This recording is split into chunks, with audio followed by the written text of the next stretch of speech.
Are you tired of overpaying for your gold, silver, and platinum bullion coins and bars? Then visit sdbullion.com today. SD Bullion was recently named the 177th fastest growing company in the United States by Inc. magazine. This is because they offer the absolute lowest prices in the industry and follow up with over-the-top customer service. So what are you waiting for? Go to sdbullion.com today and join more than 60,000 happy investors that save money on every precious metals purchase they make.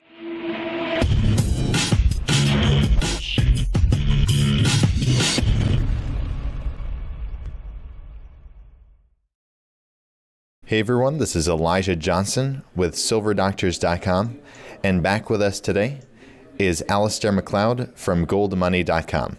Alasdair, thank you so much for joining us today. That's my pleasure, Elijah. Now, you've talked about how really right now, it seems like we're seeing price inflation finally hitting in the United States. Even officially, the CPIU unadjusted percentage for inflation for this last year, as of May, was 2.8%. So what does an actual inflation rate of almost 3% mean for the United States?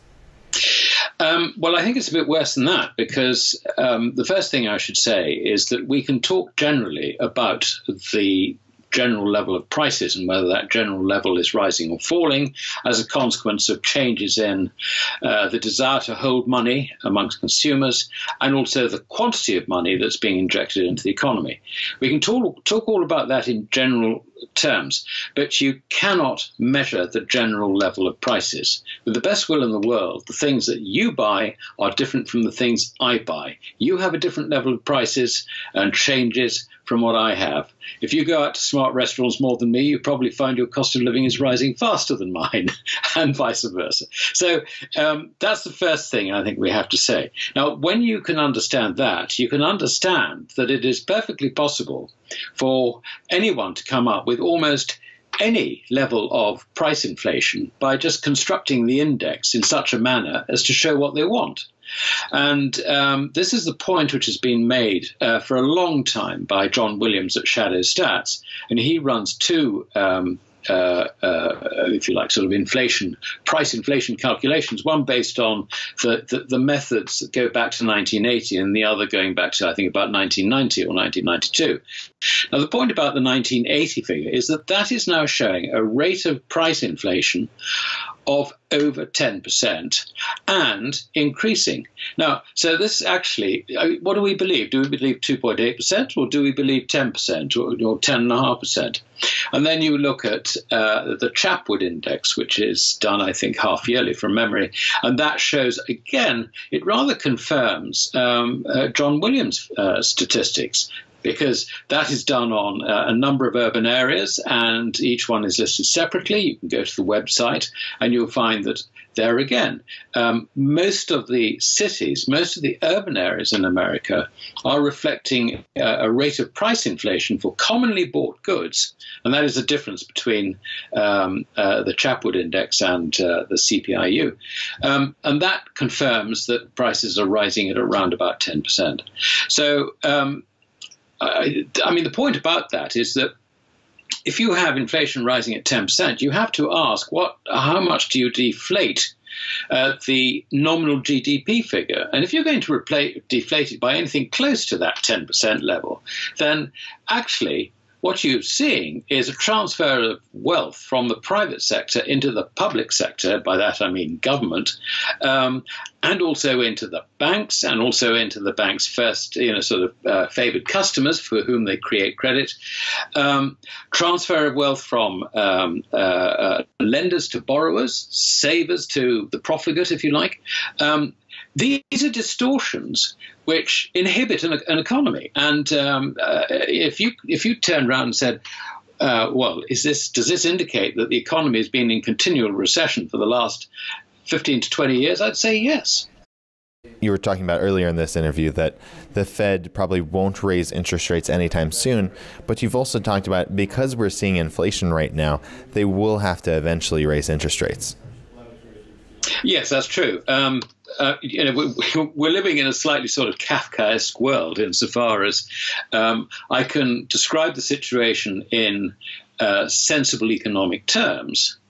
I can also describe the situation in terms of how the Fed sees it and how they're likely to react to the inflation numbers and other numbers, unemployment numbers, which, note, they don't produce. They rely on another government department to produce. So it's not their fault if the numbers are wrong. But what they do is they use those numbers and they use their judgment on top of those numbers. And you can see that, all this chat about CPIU is up 2.8%. That's above target by 0.8%.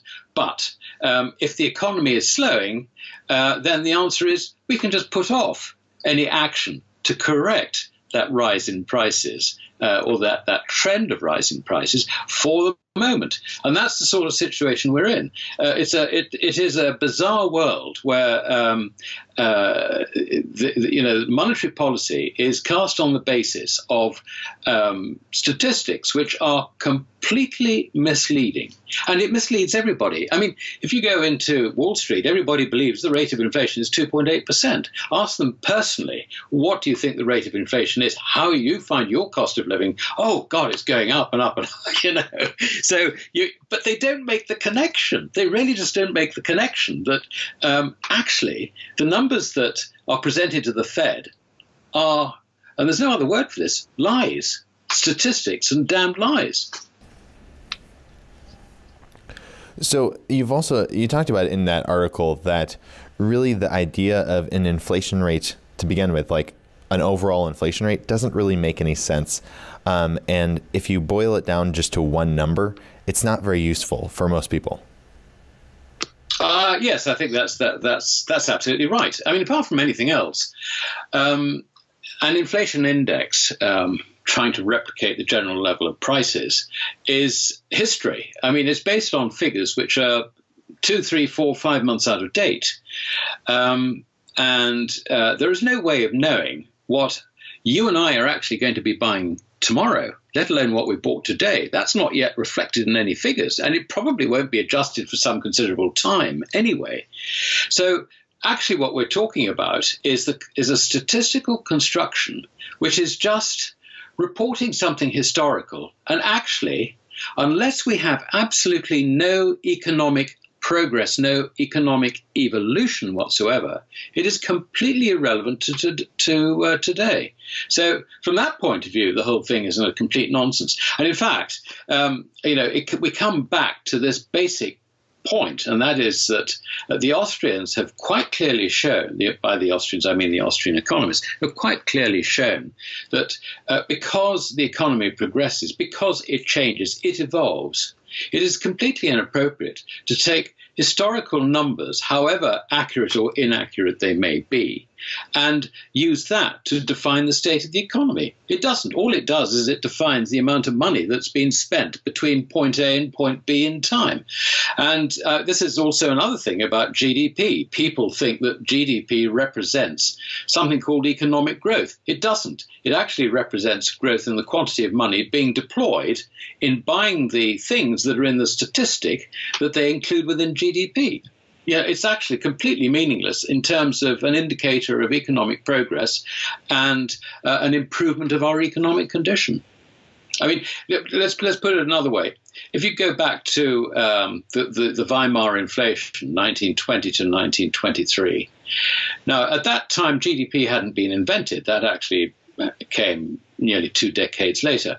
But just imagine what GDP would have shown. It would have shown the economy roaring. But one thing it wouldn't have shown was the currency collapsing. Because sure enough, if you did the adjustment, let's say, it would take real GDP by taking out prices. Well, the first thing is whose prices? As we've seen with Venezuela and Argentina, the government prices are lies, absolute lies. In the same way as they are, I'm afraid, in America and also in Europe. It's just we lie less strongly. But the more the rate of inflation, the bigger the lie.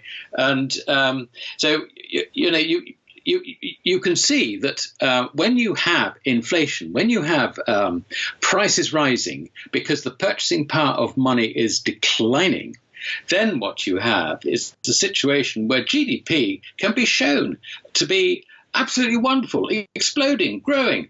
But actually what it's hiding is people are being impoverished underneath. So it is actually a completely meaningless statistic. But we all rely on it, and people buy and sell things on the back of it and all the rest of it. So this is the world we live in. I mean, it is completely crazy.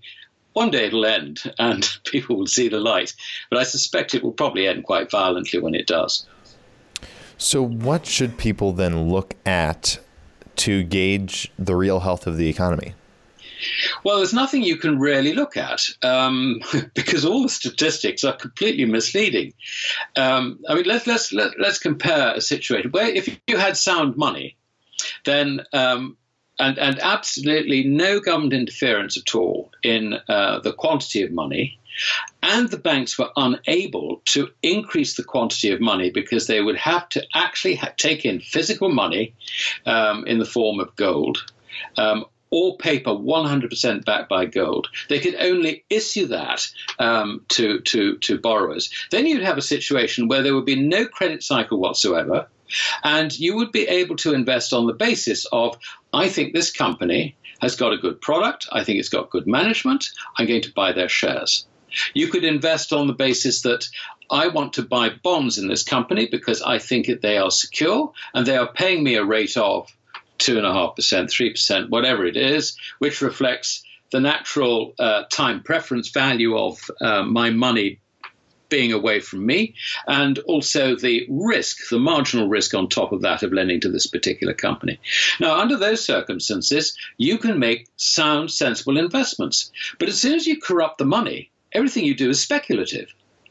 And that is why I just cannot find it in me to make any recommendations whatsoever in the current climate.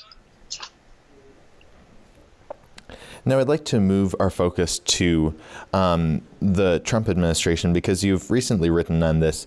You've said with respect to foreign policy that Trump is actually succeeding in bringing the administration under his control.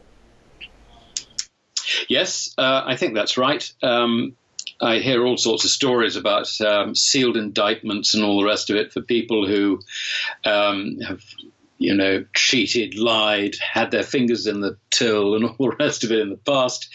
And I think these people who Trump basically has now got on top of are the deep state, quite a lot of the Democratic Party, the people who, have really benefited from having decades of assumed right to government, which is actually what happens. Democracy is meant to get rid of this, but it hasn't in the case of America. It hasn't over here either. But anyway, the whole point behind this is that Trump, I think, has managed to get control over the deep state.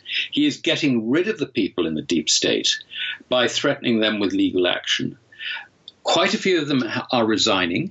He is putting people in who he reckons, whether it's right or wrong is not for me to say, who he reckons are going to be more responsible, which probably means more responsible to him.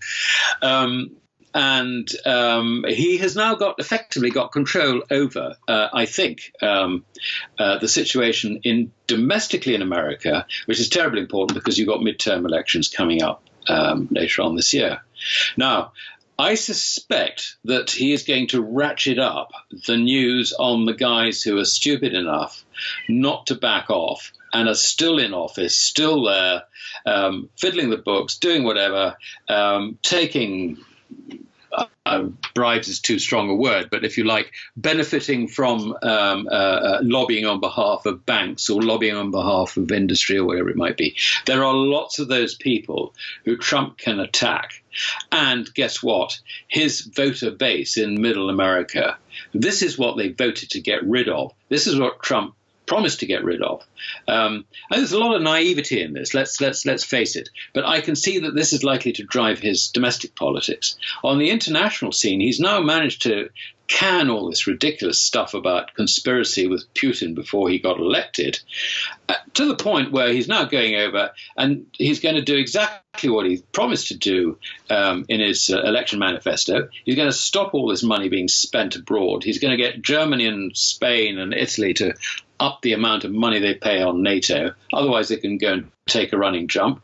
And guess what? He's going to go and talk to Vladimir Putin.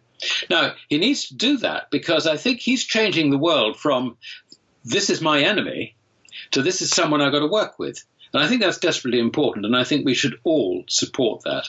How it'll work out, obviously, we don't know. But he has overturned the whole of the American diplomatic ethos, if you like, the whole of the deep state's approach towards Russia and China, which has been antagonistic. Now, he's antagonistic with China on trade, but really what he's trying to do is he's trying to get the best trade position for America. Now, we can argue whether he's doing it the right way or the wrong way, but that basically is what he's trying to do. And I think that is an honest motive. So, yeah, I mean, this is very, very different. And this is very interesting because here we are in Europe. We're still behaving just like America did under the Democrats, under the the Obamas, the Bushes, the Clintons, and all the rest of it. The people in Brussels feel they've got a God-given right to rule us, and they have lovely lunches, dinners, and all the rest of it goes with it, and they are completely untouchable. We have this in Britain with Brexit. I know this is a subject you want to come on to, but we had at Chequers, which is the Prime Minister's country residence, she forced her cabinet to accept the establishment view of Brexit, which is not Brexit at all. It is continuing, if you like, with some changes in the arrangement, but we are a vassal state. Or as Boris Johnson described it, we will remain a colony of the EU. So this situation, I mean, we have got here what Trump has managed to make good progress in getting rid of in Washington. And I think that's a very fascinating thing. He's going to come over here. He's going to meet Mrs. May. And he's already, I think, sort of a bit pissed off with her, if I can use that phrase. He's not allowed to see his friend Nigel Farage. That's definitely on the no-no list as far as the British are concerned. It'll be interesting to see whether he meets Boris Johnson, for whom he has a fairly high regard. But you've got the sort of news management which is fake news as far as Trump is concerned. I mean, is he going to waste much time with Theresa May? I don't think so. And I think the thing that's important is that when Brexit was happening, when that was definitely happening, Trump's view on Brexit was, good, we can do a deal with Britain. Britain is our friend. And, once they get out of this stupid EU thing, we can do a deal with them. We can, free trade, whatever. And I will push it. As president, I will push it. Now we're in a situation where we're not going to be able to do that deal, or they will be so conditioned by rules and regulations imposed on us from Brussels. This is if Mrs. May's plan goes through, that he's going to say, forget it. This option is no longer open. And that, I think, is going to come out of his visit to us, which is from Friday. He's flying over to NATO at the moment to tell them there. And, of course, everybody's shaking in their boots because they think, God, America's not going to, they're going to take money out and they're going to make us pay more. I mean, wait, what do we do?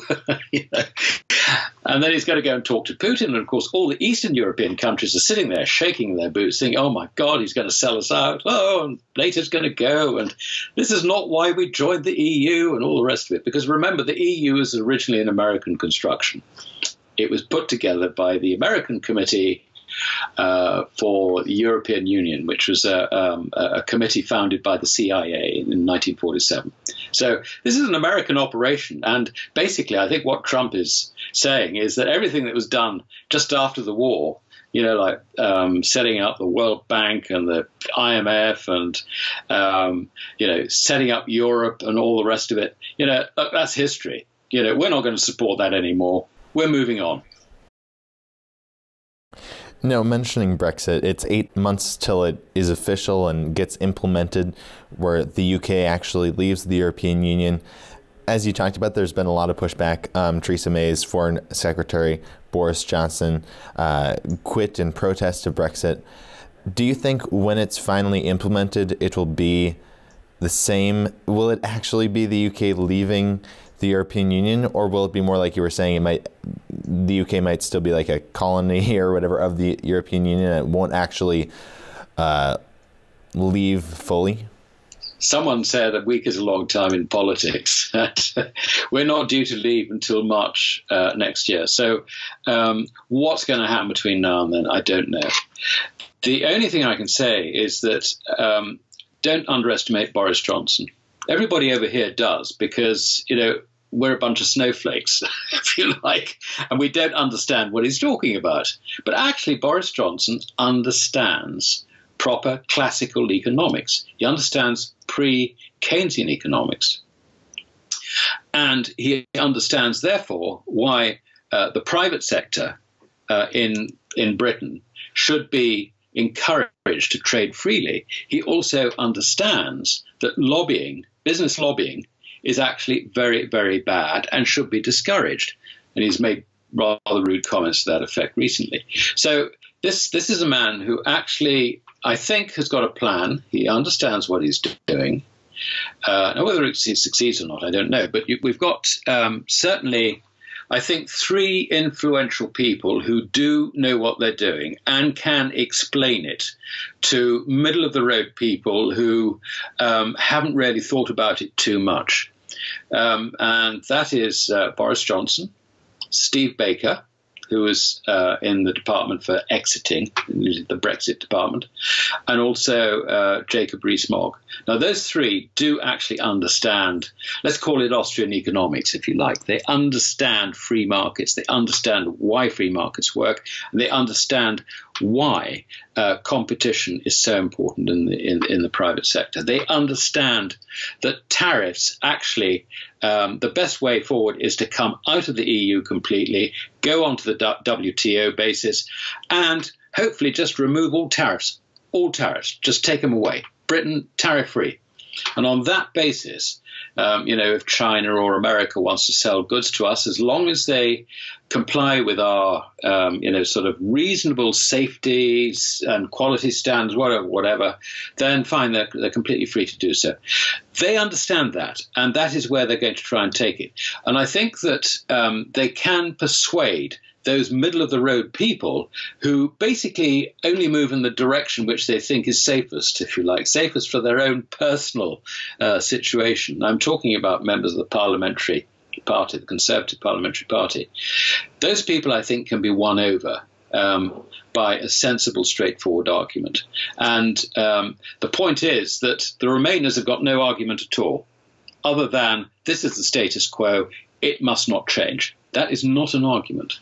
And I think that when the debate is properly held, you will find that MPs start moving towards, if you like, a more effective Brexit than the one that's been proposed by Theresa May. Now, the problem we have is that Theresa May can, come up with these wonderful ideas as much as she likes, but it's got to be accepted by the EU, and the EU is not about to accept even her ideas. So we're nowhere near getting anything worth talking about. Now, last thing before we let you go, you recently also wrote an article about the EU in general, and you say it's in a state of decay, and that the whole system itself is really built on a faulty premise. Yes, it is. I mean, it's in a state of decay basically because it cannot evolve. It's undemocratic for a start. There's a parliament which sits part of the year in Brussels and part of the year in Strasbourg, but the parliament has only 50% of the votes. It cannot propose any legislation. That is the duty of the commissioners. The commissioners will propose something and then they get it cleared by Parliament. Now, given that they've only got, the Parliament has 50% of the votes, all you need is one supporter in Parliament and the commissioner's got his majority. So this is not democracy at all. And this is why their attitude is that when you have a referendum, if the referendum produces the wrong result, have another referendum until you get it right. That's their approach. Now, if you have a proper democracy, then at least the situation evolves. Your institutions evolve. They have to evolve because it has to keep up with what the public want. If you don't have democracy, it doesn't evolve. And so we have this situation now, really, where the ECB in particular has allowed huge great imbalances to build up between the various national central banks. So in very round terms, the Bundesbank is owed roughly 1 trillion euros by all the other national central banks, and also, incidentally, by the ECB itself. Now, that's fine so long as you believe that this static organization can never change. Well, one day it will change, but when it does, it'll change with a bang. I mean, Greece they sat on very effectively, but that was a very small country. Italy is not so small. Italy is bust, the government is bust, it needs money, the banks are basically insolvent. You know, can you sweep that under the carpet? Yeah, probably. You can continue to do that. But and this is the point. When a crisis hits, and I mean a proper crisis, a credit crisis, which is beyond the control of the central banks because it is created by the central banks by their earlier actions, then the whole system is likely to fall apart. And it's going to be very interesting watching what happens to the euro after the next credit crisis, because it has effectively been fatally undermined by the creation of its own institutions. And the other thing about money is that the longer money has been around, the more credibility it has. The euro has only been around really since the turn of the century. It didn't even have the backing of any gold or anything like that. Its only backing were the earlier currencies, some of which were highly inflationary. So it's going to be interesting to see what happens to that. And I really just don't see this Eurozone structure and therefore the Europe structure surviving very far into the future. I mean, I think the next big shock it's going to face is the next credit crunch, which in my view is probably at the end of this year or at the latest by the middle of next year. Really, because there isn't much room to raise interest rates before, that huge, great mountain of debt, whether it's in America or in Britain or Japan or the Eurozone, before that collapses. So, we've got very, very little headroom, and I really do think it's not going to take an awful lot to collapse that. So, yeah, it's an area of big danger, and I just do not see a long-term future for the EU. All right. Well, Alasdair MacLeod, thank you so much for joining us today. Before we let you go, did you want to share with the viewers any last thoughts you had and where they can find you online? Yes. I write every Thursday an Insight article, and I think that's probably the best way to keep in touch with my thoughts. And they're published on GoldMoney, goldmoney.com, and if you go into the research menu, Insights. And I also do a market report on precious metals, which is published on the Friday, and hopefully some of your listeners might find that useful as well. All right. Once again, thank you so much for your time. That's my pleasure.